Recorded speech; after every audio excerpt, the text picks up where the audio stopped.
Dear student, welcome to technical dope.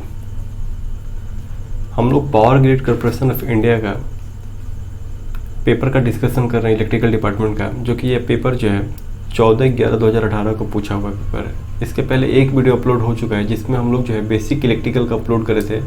उसमें approx 32 question मैंने देखा कि पूछा हुआ है बेसिक इलेक्ट्रिकल से। कितना में सर? 120 मार्क्स में। ठीक है, 120 क्वेश्चन में 32 क्वेश्चन हमारा पूछा हुआ है। ठीक है सर, तो बेसिक का अच्छा खासा वेटेज है।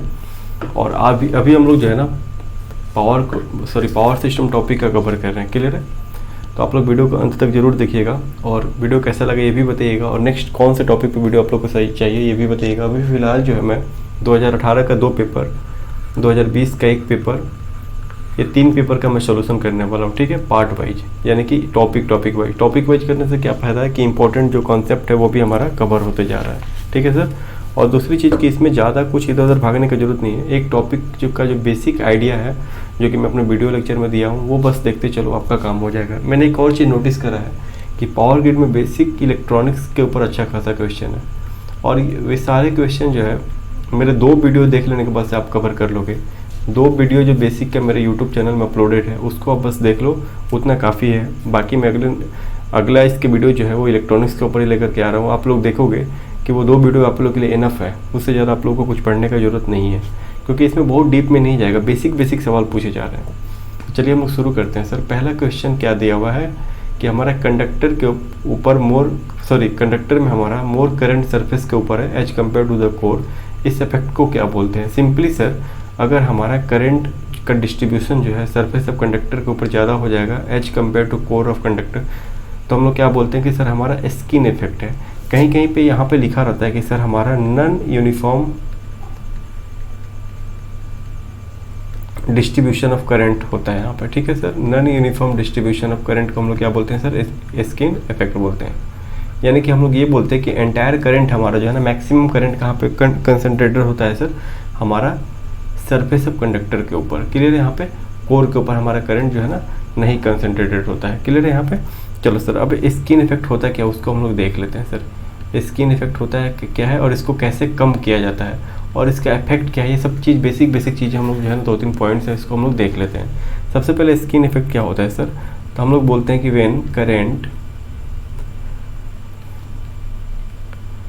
Mainly flows near the surface of conductor, या फिर ये भी बोल सकते हैं और स्किन ऑफ कंडक्टर। और कहीं कहीं पे ये भी बोला जाता है सर कि करंट अगर हमारा नॉन यूनिफॉर्म डिस्ट्रीब्यूटेड हो गया तब हम लोग उसको क्या बोलते हैं सर? हम लोग बोलते हैं स्किन इफेक्ट। ठीक है सर, तो इसमें हम लोग लिखते हैं in this effect current is non uniformly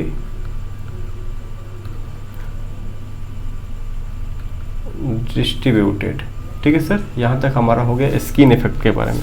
अब जो है इसमें सर मेन एक टर्म है उसको याद रखोगे, उसके बेसिस पे सारे क्वेश्चन का आंसर आप लोग दे दोगे। सर वो क्या होता है? डेल्टा। इसका वैल्यू क्या होता है? 2/ओमेगा करंट डेंसिटी म्यू। क्लियर है सर? इसको हम लोग क्या बोलते हैं सर? स्किन डेप्थ बोलते हैं। अब ये बोलोगे सर कि स्किन डेप्थ का डेफिनेशन क्या होता है सर? स्किन डेप्थ का डेफिनेशन ये होता है कि हमारा depth up to which current is effectively concentrated from the skin of conductor. यानी कि मान लेते हैं अगर हमारा ये कंडक्टर है, ठीक है सर, ये हमारा कंडक्टर हो गया एक, हमारा एक कोर है। मान लेते हैं कि हमारा डेल्टा वैल्यू तक, यानी कि डेल्टा का कुछ ये वैल्यू होगा, यहाँ तक क्या हो रहा है? करंट हमारा यूनिफॉर्मली डिस्ट्रीब्यूटेड है। यानी कि इतना, इस डेप्थ को क्या बोलते हैं हम लोग सर? डेल्टा बोलते हैं, स्किन डेप्थ बोलते हैं। यानी कि depth up to which current is effectively concentrated, यानी कि करंट हमारा कुछ इसी रेंज में हमारा क्या है? कंसंट्रेटेड है। क्लियर है सर? एंटायर सरफेस के ऊपर हमारा कंसंट्रेटेड है, लेकिन कितना हमारा अंदर तक कंसंट्रेटेड है ये इंपॉर्टेंट चीज़ होता है। वो क्या बताता है? हमारा स्किन डेप्थ बताता है सर। चलिए अब इसमें हमारा इंपॉर्टेंट पॉइंट कुछ यहाँ से हम लोग कंक्लूजन के रूप में लिख लेते हैं। तो सर अगर हमारा फ्रीक्वेंसी बढ़ेगा सर तो क्या होगा? हमारा डेल्टा का वैल्यू घटेगा, स्किन डेप्थ का वैल्यू क्या होगा सर? हमारा घटेगा। डेल्टा का वैल्यू घटने का मतलब क्या है सर? डेल्टा का वैल्यू घटने का मतलब है कि हमारा जो करंट है ना और कम एरिया में कंसंट्रेटेड होगा। मान लो पहले हमारा कुछ इतना था, अब हमारा कुछ और कम हो जाएगा डेल्टा का वैल्यू, यानी कि हम लोग बोल सकते हैं करंट हमारा जो है ना और कम जो है ना यहाँ पे डेल्टा हमारा और कम हो जाएगा, यानी कि हमारा करंट का कंसंट्रेशन कुछ और क्या हो जाएगा, सरफेस ऑफ कंडक्टर की तरफ हो जाएगा। डेल्टा का वैल्यू कम हो गया यानी कि स्किन इफेक्ट हमारा और क्या हो जाएगा सर, बढ़ जाएगा। क्लियर है? दूसरा, अगर हमारा ओमेगा का वैल्यू अगर हमारा इंक्रीज करता है तब क्या होगा, तब भी हम लोग बोलते हैं सर डेल्टा हमारा डिक्रीज करता है। इस रिलेशन से हम लोग बोलते हैं कि डेल्टा हमारा डिक्रीज करता है, यानी कि स्किन डेप्थ डिक्रीज करने का मतलब है कि करंट का डिस्ट्रीब्यूशन कंसंट्रेशन हमारा सरफेस ऑफ कंडक्टर के ऊपर मोर हो गया, यानी कि स्किन इफेक्ट हमारा बढ़ गया सर। तीसरा केस ये निकल के आता है सर कि अगर हमारा कंडक्टिविटी इंक्रीज करेगा तब क्या होगा, इस केस में भी डेल्टा का वैल्यू डिक्रीज होगा, स्किन इफेक्ट हमारा इंक्रीज होगा सर। यहाँ पे चौथा केस ये निकल के आता है सर कि अगर हम लोग ओमेगा का वैल्यू 0 लेते हैं उस केस में क्या होगा, तो डेल्टा का वैल्यू इन्फिनिटी हो जाएगा, यानी कि डेल्टा हमारा क्या हो जाएगा, हमारा डेल्टा का वैल्यू देखो मैं यहाँ पे दिखा रहा हूँ। मान लेते हैं हमारा एक कंडक्टर था, हमारा ये कोर था, अब हमारा क्या होगा, डेल्टा का वैल्यू इन्फिनिटी हो गया, यानी कि हम लोग ये बोल सकते हैं कि करंट, पहले हमारा डेल्टा का वैल्यू क्या था, कुछ इस एरिया में था, बहुत कम आ रहा था, अब हमारा क्या हो रहा है, डेल्टा का वैल्यू बहुत ही ज़्यादा आ गया, यानी कि हम लोग बोल सकते हैं कि करंट हमारा क्या हो गया sir, current is uniformly distributed. Uniformly distributed का मतलब क्या होगा, एंटायर सरफेस ऑफ कंडक्टर के ऊपर हमारा करंट क्या होगा, डिस्ट्रीब्यूटेड हो गया, यानी कि हम लोग बोल सकते हैं कि यहाँ पे हमारा नो स्किन इफेक्ट होगा। तो वजह समझ में आएगा कि नो स्किन इफेक्ट क्यों होता है सर, क्लियर है सर? यानी कि डीसी के केस में ओमेगा इक्वल टू 0 का मतलब हो गया डीसी, डीसी के केस में हमारा क्या होता है, स्किन इफेक्ट हमारा नहीं होता है सर। चलिए नेक्स्ट आते हैं कि sir chances of corona are maximum during. अब यहाँ पे जो है ना कुछ पॉइंट्स कोरोना के बारे में हम लोग देख लेते हैं कि हमारा जो है ना कोरोना क्या होता है और हमारा कोरोना में क्या क्या उसका इफेक्ट आता है, ठीक है सर? यानी कि चांसेज ऑफ कोरोना और मैक्सिमम ड्यूरिंग, तो हमारा लिखा हुआ है कि ह्यूमिड वेदर के में हमारा कोरोना का चांसेज क्या होता है सर, हमारा मैक्सिमम हो जाता है सर, ठीक है? यानी कि हम लोग ये बोल सकते हैं कि हमारा जो ट्रांसमिशन लाइन में मैक्सिमम इलेक्ट्रिक फील्ड यानी कि सरफेस ऑफ कंडक्टर के ऊपर अगर डाइलेक्ट्रिक स्ट्रेंथ ऑफ एयर से ज़्यादा हो जाएगा तो एयर आयोनाइज होके वहाँ पे क्या होगा सर, करंट फ्लो करना शुरू हो जाएगा एयर में, तो वहाँ पे हम लोग को क्या देखने को मिलता है सर, वहाँ पे हम लोग को लाइट दिखने को मिलता है और हीजिंग साउंड देखने के लिए मिलता है सर, ठीक है? तो यहाँ पे हम लोग को मेन चीज़ क्या याद रखना है कि कोरोना लॉस की वजह से हमारा क्या क्या होता है और कैसे इसको हम लोग रिड्यूस करते हैं। तो हम लोग ज़्यादा चीज़ों पर फोकस नहीं करके मेन पॉइंट्स के ऊपर आते हैं। तो यहाँ पर लिखते हैं सर हमारा फैक्टर अफेक्टिंग, देखो 2-3 पॉइंट है उसको बस याद रख लोगे आप लोग, एग्जाम से पहले ज़्यादा डीप में नहीं जाओ। कोरोना लॉस, बाकी हम लोग एक एक चीज़ पढ़ेंगे sir. Factor affecting corona loss, तो पहला लिखोगे सर कि अगर हमारा फ्रीक्वेंसी इंक्रीज करेगा तो क्या होगा सर, फ्रीक्वेंसी अगर इंक्रीज करेगा तो कोरोना लॉस भी हमारा इंक्रीज करता है सर। दूसरा हम लोग इसमें लिखेंगे सर, ये सब फार्मूला पे है, बस अब फार्मूला मैं आपको बता दूंगा बाद में, फिलहाल आपको इस पॉइंट को याद रखना है। स्पेसिंग ऑफ कंडक्टर यानी कि दो कंडक्टर के बीच का डिस्टेंस अगर हमारा ज़्यादा हो जाएगा तब क्या होगा, पीसी हमारा डिक्रीज कर जाएगा सर। स्पेसिंग ऑफ कंडक्टर अगर हमारा इंक्रीज कर जाएगा तो हमारा कोरोना लॉस क्या हो जाएगा, डिक्रीज कर जाएगा सर। तीसरा पॉइंट लिख लो आप लोग कि अगर हमारा इंपॉर्टेंट पॉइंट है ये radius of conductor, radius of conductor अगर हमारा इंक्रीज करेगा यानी कि BD का वैल्यू इंक्रीज करेगा यानी कि PC का वैल्यू डिक्रीज कर जाएगा सर। अब जो है BD PC क्या है सर, इसको हम लोग बाद में देखेंगे फिर कभी, फिलहाल इसको ये याद रखना है कि रेडियस इंक्रीज करने से कोरोना लॉस क्या होगा सर, डिक्रीज कर जाएगा। क्लियर है? अब जो है ना हमारा ये है कि हम लोग कैसे रिड्यूस करेंगे सर, तो यहाँ पे लिख लो मेथड टू रिड्यूस कोरोना, ठीक है? कौन कौन से मेथड है कोरोना को रिड्यूस करने के लिए? तो सबसे पहले हम लोग पढ़ेंगे सर कि हमारा डायमीटर ज़्यादा होना चाहिए, ये तो दिख ही रहा है कि डायमीटर ज़्यादा होने से हमारा क्या होगा, कोरोना लॉस डिक्रीज कर रहा है। दूसरा हमारा होना चाहिए कि हॉलो कंडक्टर, इसका भी कॉन्सेप्ट हमारा कहीं ना कहीं रेजिस्टेंस आर के साथ है, रेडियस के साथ है, यानी कि रेडियस इसमें भी हमारा क्या होता है, हॉलो कंडक्टर में as compare to solid conductor ज़्यादा होता है, तो हमारा क्या हो सकता है, यहाँ पर भी हमारा कोरोना रिड्यूस करता है। तीसरा हमारा होता है बंडल्ड कंडक्टर, ये सब चीज़ें हम लोग थोड़ी देर बाद पढ़ेंगे, bundle conductor, hollow conductor, solid conductor के बारे में, वहाँ पे क्लियर हो जाएगा। यानी कि 3 चीज़ें से हम लोग क्या कर सकते हैं, कोरोना को रिड्यूस कर सकते हैं, कोरोना लॉस को रिड्यूस कर सकते हैं। अब नेक्स्ट क्वेश्चन सर है इसमें क्या बोला है कि a relay in a power system. Sir relay का वर्क क्या है? रिले एक सेंसिंग एलिमेंट होता है जो कि क्या करता है, कोई भी सिस्टम में अगर एबनॉर्मल कंडीशन बनता है तो रिले क्या करता है सर, रिले इन्फॉर्म करता है कि इसको ये सर्किट ब्रेकर को इस तरह आप अपना काम शुरू कर दो। तो सर्किट ब्रेकर जो मेकिंग या ब्रेकिंग जो भी उसका वर्क होगा वो उसको कंप्लीट करेगा। यानी कि रिले क्या करता है सर, रिले एक सेंसिंग डिवाइस होता है। देखो यहाँ पे लिखा हुआ है कि वो सेंस करता है एबनॉर्मल कंडीशन को, ठीक है सर, और उसका कोई भी काम नहीं है। चलिए अब नेक्स्ट आते हैं हम लोग sir, if sag on transmission is increase the tension, sag of transmission is increase tension का क्या रिलेशन होगा? तो सर यहाँ पे एक फार्मूला होता है सैग का, उस फार्मूले के आप लोग याद रखेंगे और कुछ इसमें याद रखने का ज़रूरत नहीं है सर। तो सैग का फार्मूला क्या होता है? सैग का फार्मूला होता है रो L²/8T।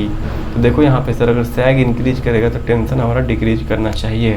क्लियर है? वो तो दिख ही रहा है मेरे को फार्मूला से ही, लेकिन यहाँ पे हम लोग जो है ना कुछ चीज़ें यहाँ पे ध्यान में देंगे सर। एल क्या होता है सर? एल हमारा होता है डिस्टेंस बिटवीन टावर, ठीक है सर। अब जो है ना एल तो पता चल गया। टी क्या होता है सर? टी होता है हमारा टेंसाइल स्ट्रेंथ। अगर हमारा टी जो है ज़्यादा होगा तो क्या होगा, हमारा मटेरियल ब्रेक होने का भी चांस रहेगा, तो उसको भी ध्यान में रखना है। यानी कि अगर सैग को कम करना, मान लो दो पोल है हमारा, दो पोल के बीच हमारा कंडक्टर जा रहा है, कुछ हमारा ऐसे हो जाता है सर, हम लोग बोलते हैं कि सैग हो गया। यानी कि हम लोग बोलते हैं कि अगर कंडक्टर मटेरियल का हम लोग टेंसाइल स्ट्रेंथ ज़्यादा करेंगे तो सैग नहीं होगा। लेकिन ऐसा भी हो सकता है सर कि अगर टेंसाइल स्ट्रेंथ बढ़ाओगे मटेरियल का तो मटेरियल ब्रेक भी कर सकता है इजीली। इसीलिए हम लोग को दोनों चीज़ को बैलेंस करके रखना होता है, ठीक है सर। टी होता है हमारा टेंसाइल स्ट्रेंथ। उसके बाद से सर हमारा क्या होता है, रो जो होता है हमारा होता है मास डेंसिटी। रो क्या होता है सर? Mass density. चलो अब आगे बढ़ते हैं हम लोग। नेक्स्ट सवाल में क्या है sir, pin type insulator are use for transmission line.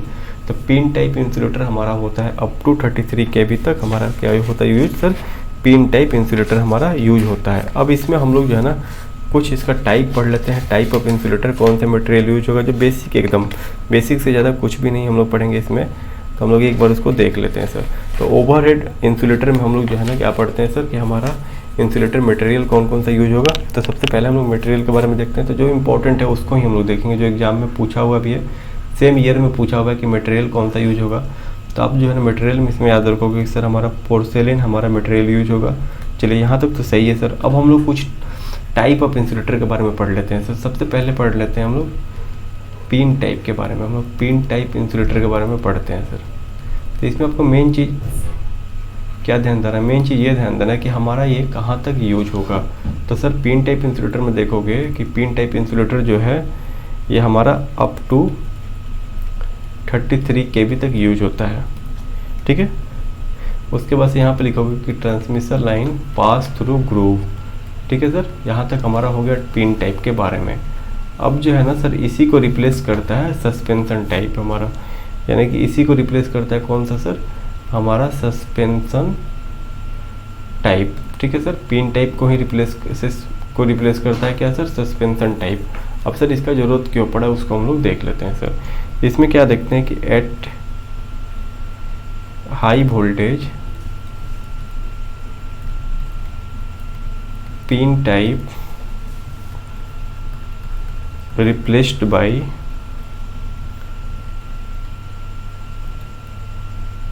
Suspension type, ठीक है सर।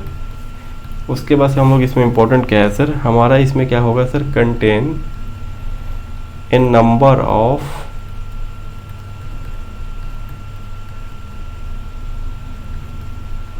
पोर्सेलन डिस्क, ठीक है सर। हम उसके बाद से इसमें हम लोग क्या देखते हैं सर कि हमारा जो है number of disc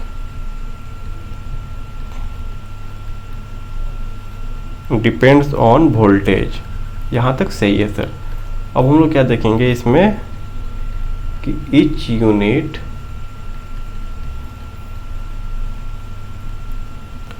design for 11 kV, ठीक है सर। एक यूनिट हमारा डिजाइन होगा 11 kV के लिए। ये सब पूछा जाता है एग्जाम में। और एक पॉइंट इसमें पूछा जाता है कि सर ये हमारा माउंटेड कैसे होता है, तो ये हमारा वर्टिकल माउंटेड होता है। तो सिंपली याद रखना है कि सर सस्पेंशन टाइप क्या होता है, हमारा पिन टाइप को रिप्लेस करता है। लेकिन हमारा सस्पेंशन टाइप क्यों आता है सर? क्योंकि मेरे को हाई वोल्टेज में इसका यूज करना है। उसके बाद से हम लोग इसमें डिस्क को कनेक्ट करते हैं और एक डिस्क का वैल्यू कितना होता है सर? 11 kV, और ये वर्टिकल माउंटेड होता है सर। यहाँ तक सही है। किसके बारे में? पिन और सस्पेंशन के बारे में। तीसरा हम लोग देखते हैं सर साइकिल टाइप के बारे में, साइकिल टाइप इंसुलेटर के बारे में। ये क्या होता है सर? ये भी इम्पोर्टेंट है, इसको भी देख ही लेते हैं आज। साइकिल टाइप जो होता है ना सर हमारा used eight LV transmission, LV transmission line. उसके बाद से जो है ना इसको हम लोग कहाँ पे यूज करते हैं sir? Used eight sharp curves, ठीक है, एंड डेड एंड्स, दोनों में से कहीं पर भी इसका यूज हम लोग कर सकते हैं सर, ठीक है।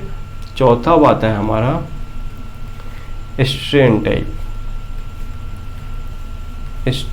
Type insulator. ये भी हमारा क्या करता है? जस्ट साइकिल की तरह ही होता है, लेकिन साइकिल हमारा जो है ना सर हमारा LV के लिए होता है, स्ट्रेन हमारा HV के लिए होता है। इसमें क्या लिखोगे सर? ये किसको रिप्लेस करेगा? ये रिप्लेस करेगा सर साइकिल टाइप को। किसके लिए sir? Cycle type insulator for HV lines, ठीक है, HV लाइन्स के लिए। उसके बाद से सर ये क्या करेगा? ये भी हमारा dead ends, used at dead ends and sharp edges, clear है। और इसमें एक चीज़ याद रखोगे, इसका जो वोल्टेज रेटिंग होगा ना, इसका वोल्टेज रेटिंग जो होगा ये हमेशा याद रखोगे, voltage rating lower than suspension type, ठीक है सर, सस्पेंशन टाइप। तो हमेशा वोल्टेज रेटिंग किसका ज़्यादा होगा? सस्पेंशन टाइप का, क्लियर है। और इसमें एक पॉइंट याद रखोगे। चलो सर इतना काफ़ी है आपके लिए इस एग्ज़ाम के लिए। अब हम लोग इसमें एक टेबल बना लेते हैं। टेबल का काम पड़ सकता है, शायद आपके एग्ज़ाम में पूछा हो, या पूछ दे तो वहाँ पे आप कंफ्यूज नहीं करोगे, इसलिए मैं इस टेबल को बना देता हूँ सर, ठीक है। इस टेबल में क्या रहेगा? साइकिल, सस्पेंशन और स्ट्रेन टाइप का हमारा इंसुलेटर रहेगा, और वोल्टेज की रेटिंग के अनुसार हम लोग बताएंगे कि कितना हमारा इंसुलेटर कहाँ पे यूज होगा। तो यहाँ पे हो जाएगा सर वोल्टेज रेटिंग, पहले टेबल में वोल्टेज रेटिंग, इसमें सर होगा हमारा सस्पेंशन टाइप, और इसमें हमारा होगा सर स्ट्रेन टाइप। मान लें हमारा वोल्टेज रेटिंग अगर सर 66 kV है, सस्पेंशन टाइप में कितना लगेगा? 5 इंसुलेटर लगेगा, स्ट्रेन में 6 लगेगा। अगर हमारे पास 132 kV रहेगा तो सस्पेंशन में कितना लगेगा? 9, और स्ट्रेन में कितना लगेगा? 10। अगर हमारे पास 220 रहेगा kV में, तब हमारे पास 13 to 15 लगेगा सस्पेंशन, और इसमें हमारा लगेगा 14 to 16 स्ट्रेन, ठीक है। अगर हमारे पास 400 kV रहेगा, तब हम लोग बोल सकते हैं कि सर सस्पेंशन लगेगा 20 to 25, और फिर हमारा स्ट्रेन लगेगा 23 to 26, ठीक है। और हमारा 765 kV के केस में अराउंड 35, और यहाँ पे हमारा अराउंड 36 होगा, ठीक है सर। ये चीज़ आपको ध्यान में रखना है, क्लियर है। ये हमारा पूरा इंसुलेटर का एक ओवरव्यू हो गया। ये तो आपको देख ही रहा है, reciprocating pumps and compressor are characterize as pulsating loads, ठीक है सर। इसको हम लोग बाद में डिस्कशन करेंगे। हम लोग आते हैं नेक्स्ट सवाल के ऊपर। यहाँ पे क्या बोला कि insulator are made of which material, तो पोर्सेलिन यहाँ पे लिख दोगे सर। अब आता है कि sir bundle conductor are use to, तो थोड़ी देर पहले ही पढ़े कि सर बंडल कंडक्टर का यूज हम लोग करते हैं रिड्यूस्ड कोरोना लॉस करने के लिए, ठीक है सर। कोरोना लॉस को हम लोग कम करने के लिए क्या करते हैं सर? बंडल कंडक्टर का यूज हम लोग करते हैं सर। अब हम लोग कुछ पॉइंट्स जो है ना हम लोग पढ़ लेते हैं कंडक्टर्स के बारे में सर, कि हमारा कंडक्टर्स में किस किस टाइप के कंडक्टर्स हमारा यूज होता है सर, ठीक है सर। तो चलो हम लोग जो है कि करके पढ़ते हैं सर। तो हम लोग जो है ना सबसे पहले पढ़ते हैं सर यहाँ पे solid conductor and hollow conductor के बारे में सर, कि इसमें हमारा क्या केस बनता है। हम लोग एक एक करके आ जाएंगे बंडल्ड के ऊपर। पहले हम लोग बेसिक से पढ़ते हैं सर। तो हम लोग क्या देखते हैं कि सर आउटर रेडियस जो होता है ना किसका सर? हॉलो का। आउटर रेडियस किसका सर? हॉलो का। क्या होगा सर? ज़्यादा होगा compare to outer radius of solid, ठीक है सर। इससे क्या होगा सर? हमारा इलेक्ट्रिक फील्ड इंटेंसिटी जो होता है ना, इलेक्ट्रिक फील्ड होता है 1 आर, ठीक है। तो हमारा ये कम होने से क्या होगा, कोरोना हमारा होगा कम। किस केस में सर, हॉलो कंडक्टर के केस में, ठीक है। उसके बाद से हम लोग बात करते हैं सर दूसरा पॉइंट इसमें मैकेनिकल स्ट्रेंथ के बारे में। तो मैकेनिकल स्ट्रेंथ जो होगा हमारा किसका सर ज़्यादा होगा, मैकेनिकल स्ट्रेंथ हमारा होगा सॉलिड का ज़्यादा, ठीक है सर। यानी कि हम लोग सॉलिड और हॉलो में ये बोल सकते हैं कि हमारा जो है मैकेनिकल स्ट्रेंथ सॉलिड का जो है ज़्यादा हो रहा है, हॉलो का कम हो रहा है। लेकिन हमारा कोरोना के पॉइंट ऑफ व्यू से क्या है सर, सॉलिड का हॉलो कंडक्टर हमारा बेटर है सर, यहाँ तक कोई दिक्कत नहीं है। अब जो है ना हम लोग ये भी बोल सकते हैं कि सर यहाँ पे हम लोग वो लिख ही लेते हैं इस पॉइंट को भी, कोई इसका ज़रूरत नहीं आप लोग को, तो लिख लें यहाँ पे hollow conductors are use to construct bus where multiple transmission line connected, where multiple transmission line connect। यानी कि जहाँ पे देखते होंगे आप लोग कि बहुत सारा ट्रांसमिशन लाइन आकर किसी भी पॉइंट के ऊपर कनेक्टेड होता है, वहाँ पे जो हम लोग मटेरियल यूज करेंगे, वहाँ पे जो कंडक्टर यूज करेंगे सर, मटेरियल नहीं कंडक्टर यूज करेंगे, वो कैसा कंडक्टर होगा सर, हमारा हॉलो कंडक्टर होगा। वजह क्या होगा सर, हमारा वहाँ पे कोरोना या इलेक्ट्रिक फील्ड हमारा वहाँ पे कम बनेगा। क्लियर क्या, क्योंकि हमारा वहाँ पे रेडियस हॉलो कंडक्टर का क्या होता है सर, ज़्यादा होता है। यहाँ तक हो गया हॉलो वर्सेस सॉलिड कंडक्टर के बारे में। अब हम लोग पढ़ते हैं सर स्टैंडर्ड कंडक्टर के बारे में। सारा इंपॉर्टेंट है, इसीलिए हम लोग एक एक करके पढ़ लेते हैं सर। अगला है सर हमारा स्टैंडर्ड कंडक्टर के बारे में। सर अभी क्या होता है स्टैंडर्ड कंडक्टर हमारा क्या होता है, इसको हम लोग एक बार देख लेते हैं सर। तो हम लोग को पता है सर स्टैंडर्ड कंडक्टर हमारा होता क्या है सर, तो इसमें लिख लो सर कंडक्टर हैज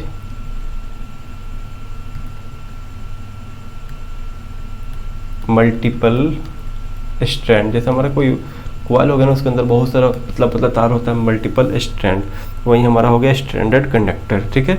तो हम लोग इसमें हमारा फ़ायदा क्या है कि हमारा यहाँ पे देखो सर, यहाँ पे हम लोग ये बोल सकते हैं कि रेडियस जो होता है ना स्टैंडर्ड कंडक्टर का क्या होता है सर, कम होता है as compare to solid conductor, ठीक है सर। तो हम लोग यहाँ पे हमारा फ़ायदा क्या होता है सर कि स्किन इफेक्ट हमारा हो जाता है कम। वजह क्या है सर कि हमारा current is more uniformly distributed in standard conductor compare to solid conductor. इसी वजह से हमारा इसमें एक ही एडवांटेज है स्टैंडर्ड कंडक्टर में कि हमारा स्किन इफेक्ट क्या होता है, रिड्यूस होता है। बाकी इसमें देखो क्या क्या होता है सर कि हमारा यहाँ पे जो है मैकेनिकल स्ट्रेंथ क्या होता है सर, मैकेनिकल स्ट्रेंथ जो होगा हमारा इसमें ये भी होगा कम। Mechanical strength less compare to solid conductor, ठीक है सर। इसमें भी फिर से ड्रॉबैक आ गया कि इसमें हमारा मैकेनिकल स्ट्रेंथ हो गया कम, लेकिन इसका एडवांटेज क्या है कि सर हमारा स्किन इफेक्ट होता है रिड्यूस। तो इसमें हम लोग लिख सकते हैं कि सर नॉन यूनिफॉर्म क्या होगा, मल्टीपल वायर की वजह से देखते होंगे ना कि हमारा जो वायर है इसमें मल्टीपल ऐसे फोल्डेड रहता है ना, तो इसकी वजह से क्या होगा हमारा नॉन यूनिफॉर्म सरफेस बनेगा। तो हमारा लिखेंगे इसमें कि non uniform surface as compare to solid conductor, ठीक है। सॉलिड कंडक्टर के तुलना में हमारा क्या होगा, इसका नॉन यूनिफॉर्म होगा क्योंकि मल्टीपल स्ट्रैंड है, ठीक है। तो हम लोग यहाँ पे बोल सकते हैं so at edges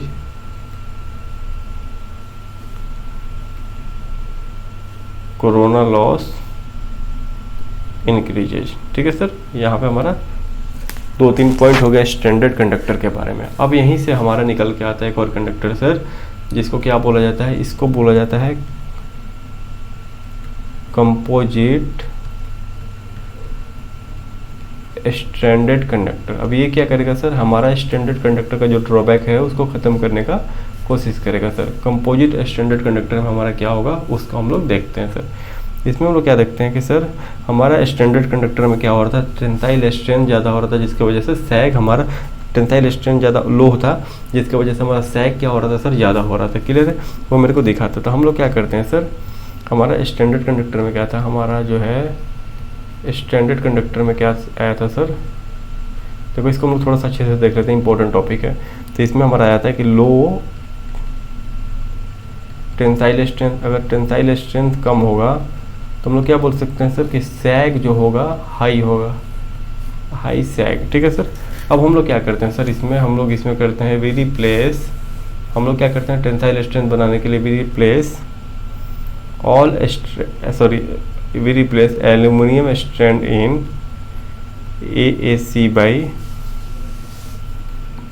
steel strand. Steel क्या होगा, थोड़ा सा मैकेनिकल स्ट्रेंथ उसका ज़्यादा होगा एज कम्पेयर टू एल्यूमिनियम। वो क्या करेगा सर, स्टील क्या करेगा, विच इंक्रीजेज टेंसाइल स्ट्रेंथ। ठीक है sir, which increases tensile strength, यानी कि अब हम लोग एल्यूमिनियम की जगह क्या डाल दिए, स्टील डाल दिए। तो यहीं से हमारा कंसेप्ट निकल के आता है। अब हमारा क्या बन जाएगा, conductor aluminium conductor steel reinforced, यानी कि इसी को हम लोग बोलते हैं ACSR कंडक्टर। ठीक है सर, यहाँ तक कोई दिक्कत नहीं है। अब हम लोग आगे बढ़ते हैं। अब हम लोग आते हैं बंडल्ड कंडक्टर के ऊपर सर, कि बंडल्ड कंडक्टर हमारा क्या होता है। मेन इंपॉर्टेंट पॉइंट है जो हमारे सवाल का है। अब हम लोग पढ़ेंगे सर कि हमारा जो है बंडल कंडक्टर क्या है। देखो इसमें जो पॉइंट्स भी बताया जा रहा है उसको अच्छे से नोट डाउन कर लोगे, ये आपके एग्जाम में काम ही आएगा। तो इसमें क्या लिखेंगे sir, we replace a single wire by a group of conductor. इससे क्या होगा सर, विच इंक्रीजेज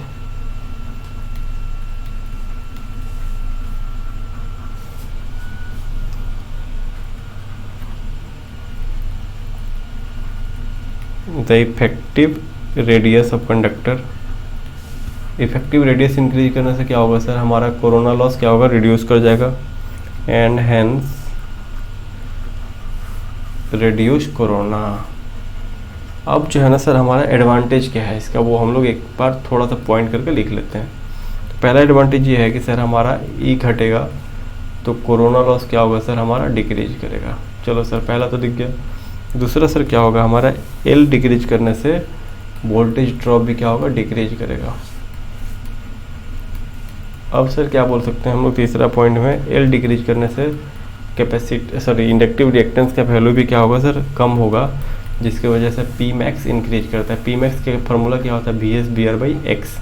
चौथा हम लोग क्या लिख सकते हैं सर, सर्च इम्पीडेंस का कोई ज़रूरत नहीं पड़ेगा। तीन ही पॉइंट इसको याद रखोगे आप लोग, क्लियर है। तो यहाँ तक हमारा बंडल कंडक्टर हो गया। अब हम लोग नेक्स्ट बढ़ते हैं। सॉरी सर, यहीं तक मेरा एंड था। ये हमारा 2018 का जो भी पावर सिस्टम पे पूछा हुआ वीडियो था वो सारा यहाँ पे बना दिया गया है। नेक्स्ट जो है ना टॉपिक अब हमारा होगा बेसिक इलेक्ट्रॉनिक्स। अब एक और चीज़ मैं बता दूँ कि जो है आप लोग बेसिक इलेक्ट्रॉनिक्स के लिए मेरे यूट्यूब पे जो भी वीडियो, 2 ही वीडियो जो है ना वो बहुत ही इनफ है आपके लिए। तो आप लोग मिनिमम उसको एक बार देखोगे और इस वीडियो को पसंद आने पर लाइक ज़रूर करोगे। आप लोग लाइक हमारे लिए क्या होता है, एक मोटिवेशन होता है और मेरे को ये लगता है कि आप लोग अच्छे से पढ़ पा रहे हो और आप लोग के पूरे जर्नी में मैं आपके साथ हूँ। यानी कि अब अभी तो PGCL के पेपर हो रहा है, राजस्थान के लिए भी बैच आने वाला, राजस्थान GN के लिए, DFCCL के लिए भी बैच आएगा। फिलहाल हम लोग जो है ना पूरे 1 मंथ तक हमारा टारगेट है कि बेसिक कवर करके, और फिलहाल अब जब तक पेपर है PGCL का तो PGCL का प्रीवियस ईयर मिनिमम जो है ना मैं कवर कर दूं, ताकि आप लोग एक बेसिक आइडिया हो जाए। बाकी मेरे यूट्यूब पे जो भी वीडियोज़ हैं या जो शॉर्ट नोट्स है एकदम इनफ है, क्योंकि मैं 2D पॉइंट वही चीज़ बताया हूँ जो कि पेपर में अभी तक पूछा गया है। ठीक है, तो फिलहाल हम लोग एक बेसिक आइडिया यही ले सकते हैं ना सर कि प्रीवियस ईयर को एनालिसिस करके हम लोग पढ़ सकते हैं। अगर हमारे पास टाइम नहीं है तो सबसे बेस्ट मेथड होता है कि प्रीवियस ईयर को एनालिसिस करके पढ़ना। लास्ट टाइम में सबसे बेस्ट टाइम होता है, बेस्ट स्ट्रैटेजी यही होता है कि आप लोग एकदम जो है ना प्रीवियस ईयर देखो, प्रीवियस ईयर रट जाओ, उसके बेसिस पे ही सारे कुछ करो। बाकी कुछ भी करने की ज़रूरत नहीं है। अगर आप एकदम ही कुछ नहीं पढ़ो तो मेरा शॉर्ट नोट्स पढ़ के चले जाओ, क्योंकि देखो आप लोग ध्यान दो कि साइड टॉपिक जो है ना इल्यूमिनेशन जो है ना, या फिर आपको जो है ये यूटिलाइजेशन वाला टॉपिक, ये 2-3 टॉपिक से ना 2-3 सवाल जो है ना हर एक टॉपिक से पूछा गया है। तो SSC JEE का जो सिलेबस था उसको ध्यान में रख के 2018 का पेपर डिज़ाइन किया गया है। देखो इस बार पेपर कैसा आता है, लेकिन हम लोग टारगेट करेंगे कि सेम पैटर्न को जो है ना इस बार भी कोशिश करेंगे कि उसको कवर करें। ठीक है, ताकि हो सके कि अगर हमारा 50% भी अगर लड़ गया तो चलो नहीं पढ़ के, कम पढ़ के जो है ना एक बेनिफिटेड हम लोग वहाँ से रहेंगे। तो आप लोग इसको देखो अच्छे से, जो पॉइंट बताया गया उसी को ध्यान रखो, इससे ज़्यादा कुछ नहीं आने वाला है। और आप लोग देख भी सकते हो, बाकी तो पेपर जैसा सेट होता है उसके बाद पता चलेगा। तो चलो पसंद आने पर लाइक कीजिए आप लोग, एक बार सबको बताइए। इस इनिशिएटिव से जुड़े हम लोग जल्दी, मेरा 1000 पूरा होने के बाद सब्सक्राइबर हम लोग जल्द लाइव क्लासेस शुरू कर पाएंगे। तो हमारा मेन प्लान यही है कि हम लोग जल्द से जल्द अपना जो है ना टारगेट पूरा करें। आप लोग का बहुत अच्छा सहयोग मिल रहा है, ऐसे ही सहयोग देते रहें आप लोग और चैनल को ग्रो कराएं। हम लोग आपके साथ साथ ही रहेंगे हमेशा इस पूरे सफ़र में, जब तक आप लोग कहीं ना कहीं सेटल नहीं हो जाते हैं। चलिए ख़त्म करते हैं इस वीडियो को। Thank you.